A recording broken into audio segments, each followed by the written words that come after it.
আসসালামু আলাইকুম দর্শক, আমন্ত্রণ জানাচ্ছি সংবাদপত্রে প্রকাশিত সংবাদ পর্যালোচনার অনুষ্ঠান গ্রামীণফোন আজকের সংবাদপত্রে। আমি তারিকুল ইসলাম মাসুম। আজ আমাদের সাথে আলোচনার জন্য স্টুডিওতে উপস্থিত আছেন বাংলাদেশ সংবাদ সংস্থা বিএসএস এর প্রধান সম্পাদক ও ব্যবস্থাপনা পরিচালক আবুল কালাম আজাদ। ধন্যবাদ মাসুম, আমন্ত্রণ জানাবার জন্য আপনাকে।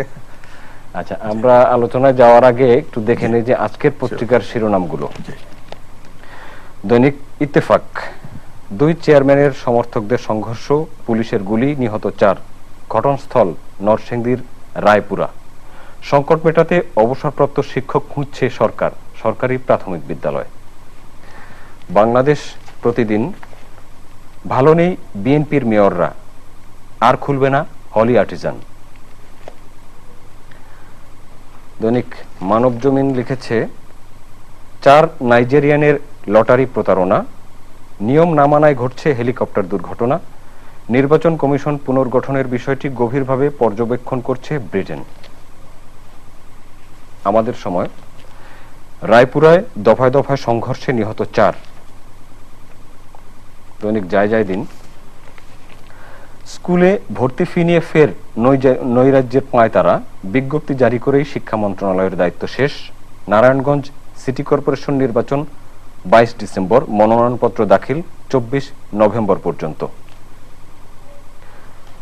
মানবকণ্ঠ, বিতর্কে বিপর্যস্ত বীমা খাত, অতিরিক্ত ব্যবস্থাপনা ব্যয়, প্রিমিয়াম আয় কমেছে 30%, এফডিআর ভেঙে দাবি পরিশোধ হচ্ছে।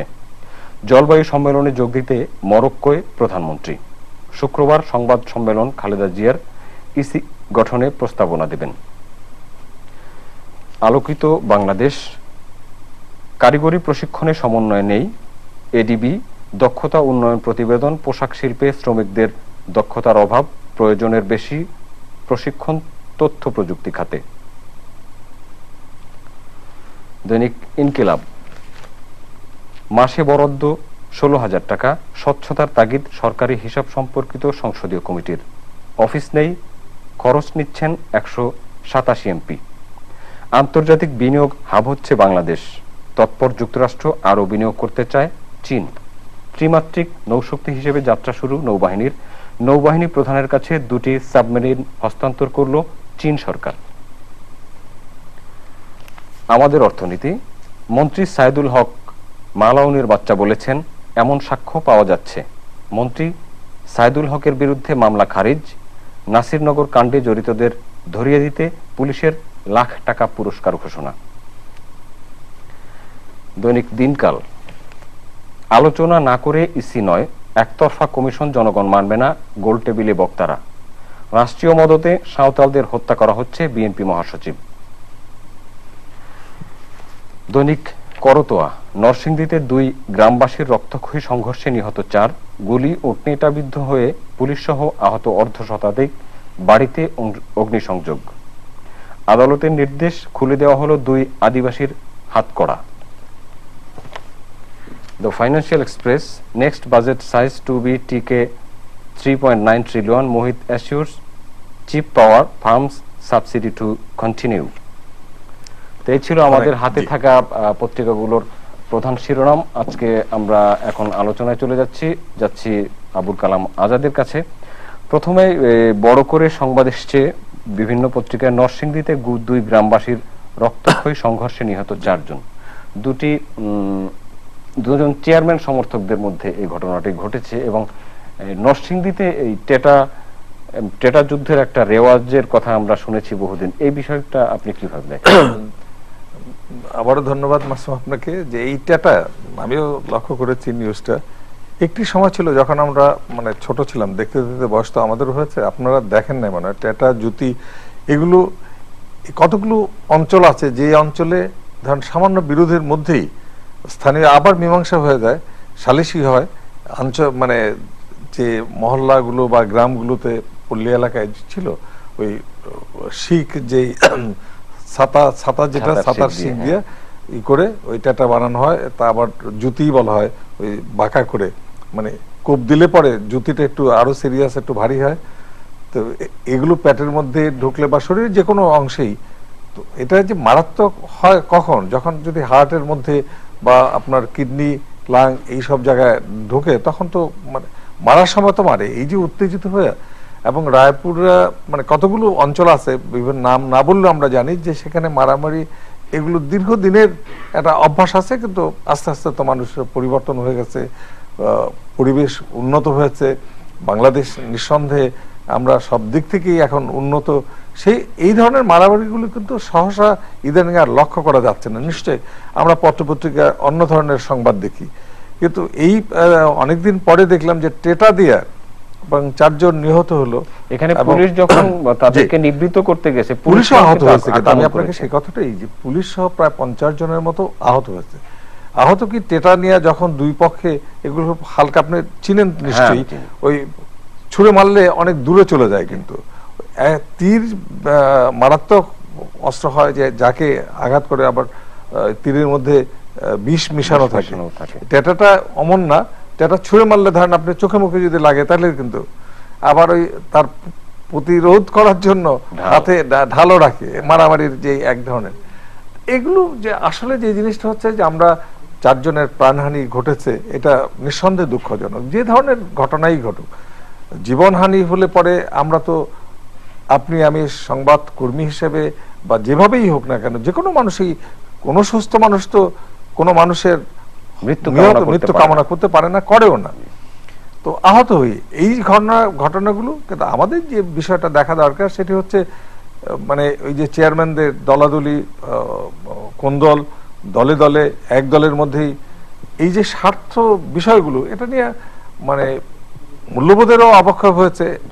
অনেকেই বলেন, আমরাও মনে করি, কিন্তু যখন মূল্যবোধ একেবারে চূড়া আমরা যেটা মনে করি, তখনও আমি কথাগুলো বলছি এই কারণে যে তখনও এই টেটা নিয়ে কিন্তু সংঘর্ষ হতো, উত্তেজিত অবস্থায় এগুলো করে, কিন্তু বিচারটা যেন হয়। আমাদের বক্তব্য হচ্ছে যে এই যে, এবং পুলিশ প্রশাসনের পক্ষ থেকে আপনি নিশ্চয়ই খেয়াল করেছেন, এটি হচ্ছে এই বর্তমান সরকারের, মাননীয় প্রধানমন্ত্রী শেখ হাসিনার সরকারের এটি বিশিষ্ট বৈশিষ্ট্য। সেটি হচ্ছে ঘটনাগুলো যেখানেই ঘটুক তড়িৎ গতিতে ব্যবস্থা নেওয়া হয়, এবং দোষী যারা আছে তাদেরকে গ্রেপ্তার করা হয়, এবং এই গ্রেপ্তারগুলোর পর্যায়টা আমরা দেখছি যে সন্তোষজনকই হয়।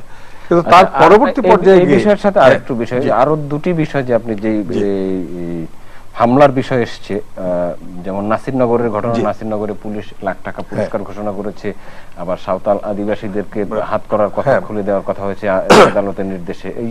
এইগুলো আপনি দেখেন যে আমি যে কথাটি বললাম যে মাননীয় প্রধানমন্ত্রী শেখ হাসিনা যেহেতু সরকার প্রধান এবং তার দল, এটা বিভিন্ন সময় আমরা অনেকেই অনেক কথা বলি, কিন্তু সে বিশ্বাস করেন, তিনি ব্যক্তিগতভাবে যতদূর আপনিও চিনেন আমিও চিনি, যে তার বক্তব্য হচ্ছে যে কোনো অবস্থাতেই যেন অন্যায় প্রশ্রয় না পায়। এবং আপনি যথার্থই বলেছেন যে নাসিরনগরে যে ঘটনাটা ঘটলো, আপনি দেখেন প্রায় গ্রেপ্তারের সংখ্যা কিন্তু 84 জনেরও বেশি আমার যদ্দূর মনে হয়, এবং মন্ত্রীর বিরুদ্ধে অভিযোগ এসছে, এবং উনি চ্যালেঞ্জ দিয়েছেন, চ্যালেঞ্জ করেছেন, তারপরে আর সেই চ্যালেঞ্জ মানে কেউ অ্যাকসেপ্ট করেছেন কিনা আমি জানি না। উনি তো প্রকাশ্যে সংবাদ সম্মেলন করেই বলেছেন যে আমি এই ধরনের শব্দ উচ্চারণ করি নাই, আমার জীবনেও আমি এগুলো বিশ্বাসও করি না। এবং তার সম্পর্কে যাদের ধারণা আছে তারা জানেন উনি বেসিক্যালি ভদ্রলোক, তার পক্ষে এখন কখন কি হয়েছে যাই হোক, আমার যে কথাটা আমি বলছিলাম যে ঘটনা ঘটে গেলে না ঘটুক এটা আমরা চাই, এটি হচ্ছে আমাদের প্রত্যেকের প্রত্যাশা।